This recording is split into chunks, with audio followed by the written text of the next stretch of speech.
Hello, everybody. I'm Gabriel Manic from Starving Active Food Reviews, and you're watching Shane's Craft Beer Review. Let's check it out.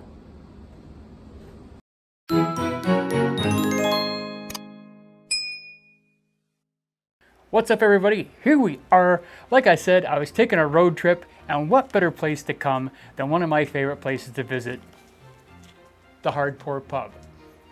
And seeing here, my good friend, Brian, TheBeerSnob. It's been 2 years since I've been here, Brian. It has. Since the very, very first Brew Tubers get-together. Was that 2 years or 3 years ago? It was 2 years, no, 2 years ago. It was 2022. It was, July 8th through 10, 2022. 2020, it's right here on the back. Right here on the back. Oh, yeah, there it is right there. 2022. And he's got some Wolfie love on his I back do, yep. right here. Oh, yeah, it's been great being back here, hanging out with Brian for a couple of days, hanging out with Wolfie, Tiger, Brian's wife, absolutely amazing. So I figured, while I'm down here for a couple of days, we might as well drink some beer. We got to. I mean, It ain't gonna drink itself. It is not, and that's a good thing because that's more for us. Yeah. So Brian has this one for us today. So this is the St. Peter's Cream Stout. Kind of intrigued by that. Yeah. Coffee and vanilla aromas with creamy chocolate notes derived from malt and hops. 6.9% alcohol by volume. I don't know if I've ever had something that was called a cream stout before. I don't know if I have either. So I'm excited to get into this, and I love this bottle. As Brian pointed out, it's kind of a fat, skinny bottle, like an old medicine bottle. Yeah, that looks like a turn of the century from 120 years ago medicine bottle. Yeah, like Dr. McGillicuddy's fix all your ails. It feels good in your hand, and I see the bottle shop I bought it at has got the price tag on it. It was $5.45 for this, and I thought, well, $5.45, not bad. This is a British beer. It was brewed in the UK, and oh yes, it was. Sorry, I should have said that as well. St. Peter's Brewery, St. Peter's Hall, Bungay, Suffolk, UK. Wherever the heck that is. Don't know what any of that means. That's a pretty funny name for a place, Bungay. I know the UK is like, isn't that like all of the stuff, the whole United Kingdom? So you got England is like part of the UK, right? Yes. There's other parts of the UK, but this, I don't know, sounds like England to me. Yeah, my geography's bad. I think Ireland might be part of the UK too. I don't know. I really don't know. Don't you guys don't hate on me. Don, if you're watching, don't hate on me. My European history and geography is really, really bad. So cut me some slack. All right, so let's get these in the glass here, Brian. And of course, we're here at the Hardcore Pub. It sounds wonderful, and it looks wonderful. Oh, that cascade on that is just amazing. Yes. It's nice because there's like some dark brown bubbles that are like plinking down through the lighter beige bubbles. It's just awesome to look at. That is just nice looking. I like that. Looks like it has a that's like a crow or a raven or something. I don't know if that's the logo of St. Peter's. It could be. Or give that a whiff. Ooh. That's interesting. It is interesting. This is I have had one before, and the St. Peter's beer that I did somewhere in here. I've got the bottle because I held on to it just because here it is right here. Because I love the shape. I had the same. Oh yeah, same old style porter. It's got that same crow on it, but yeah. So that crow must be the. I said this bottle. I'm a sucker for a lot of things. I'm a sucker for can art. Yep. It might say this contains the grossest things you'll ever want to put in your mouth, but if it's got a cool can art on it, I'm buying it. Yeah, absolutely. And an unusual shaped bottle.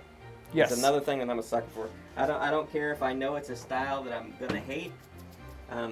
It's just if a cool they're gonna bottle. put it in a cool bottle like that, I just have to buy it. Yeah, like this bottle is really, really cool. I don't know how good that shows up on camera, but it's really thin if you look at it that way, and then nice and fat that way. It feels good in your hand. It does. Like this is something you could wrap. I'd almost want to just drink that out of the bottle with a paper bag around it, and you'd be all set. Hey, Wolfie. Hi, Wolfie. Sorry, buddy. I just smacked Wolfie in the head by accident. He's sitting back here. Yeah, it's got kind of a unique kind of aroma to it. That like the first thing I picked up was that unique aroma, and I don't know what that is.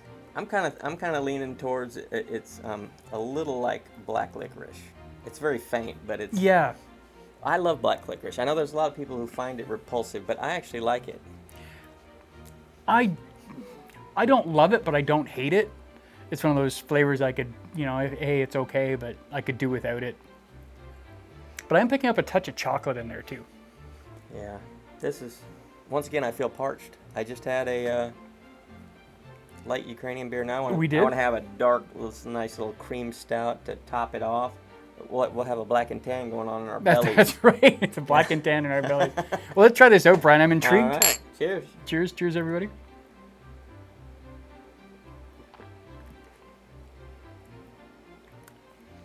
That was kind of interesting. It's definitely, it's not flat, but it's smooth. It's like, as I'm drinking it and it's going over my tongue, I'm like, wow, this is very smooth. Yeah. But like you said it's not flat, but it is, to me, it does seem just a touch undercarbonated, perhaps.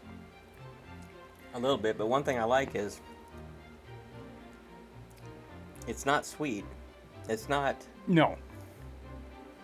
It's not really bitter. It's.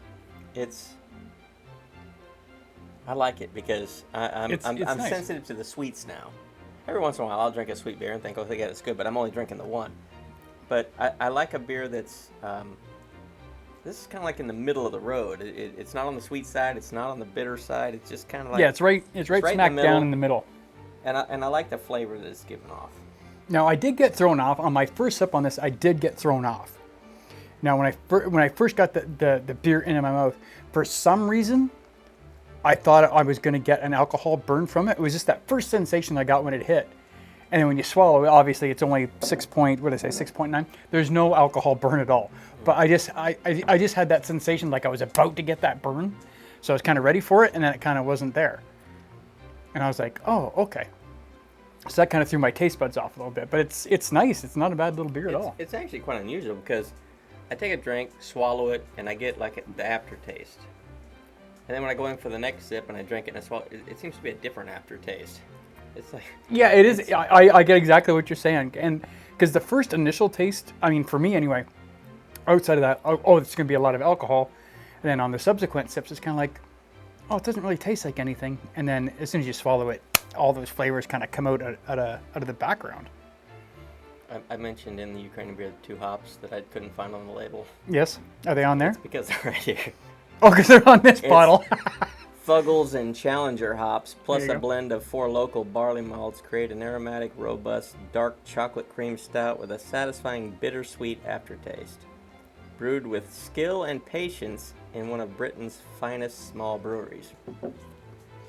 Yeah, but overall, it's very pleasant stout, very easy to drink. There's no overpowering flavors in it whatsoever. And like you said, all the flavors are kind of converged into like that one middle point where nothing is really overpowering anything else.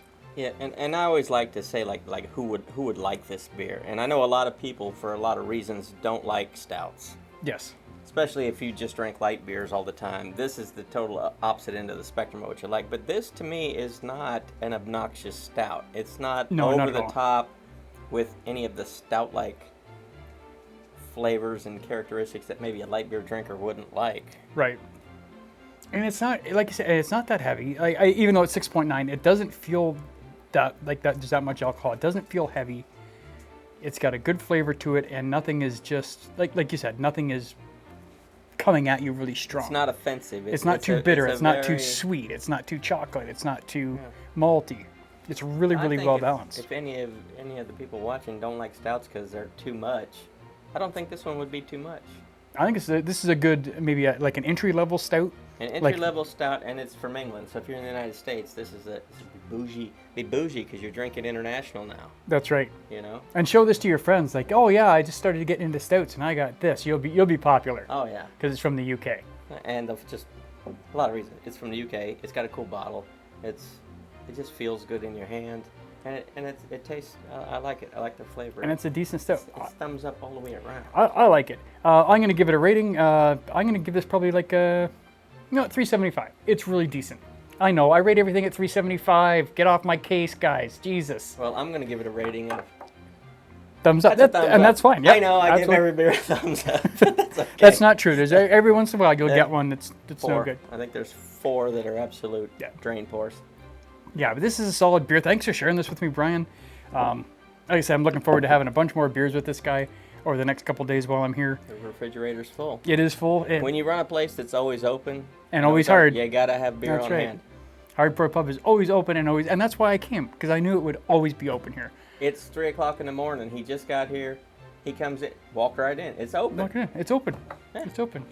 And I know you quite often say, bring a friend. Yeah. I tried to bring a friend, but his passport didn't get renewed. Yeah, Matt, that's right. I'm talking to you. I'm talking to you, Matt. Yeah, I'm talking to you.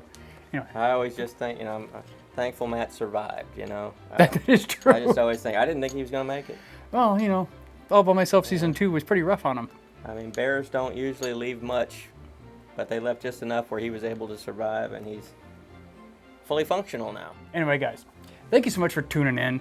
Thanks to this guy here for, letting me come and hang out here for a couple days. It's always awesome to hang out with Brian. But yeah, thanks for watching, guys. Don't forget to hit like and subscribe. And please, if you have not already, and I don't know why I'm even saying this because you guys have already done this, please subscribe to Brian's channel, Brian the Beer Snob. All of his information will be down below. But if you're subscribed to me, obviously you're subscribed to Brian. Obviously. I mean, let's not kid ourselves. Yeah. But anyway, guys, thank you so much for watching. I appreciate it. Cheers, Brian. Cheers. Thank you so much. Cheers.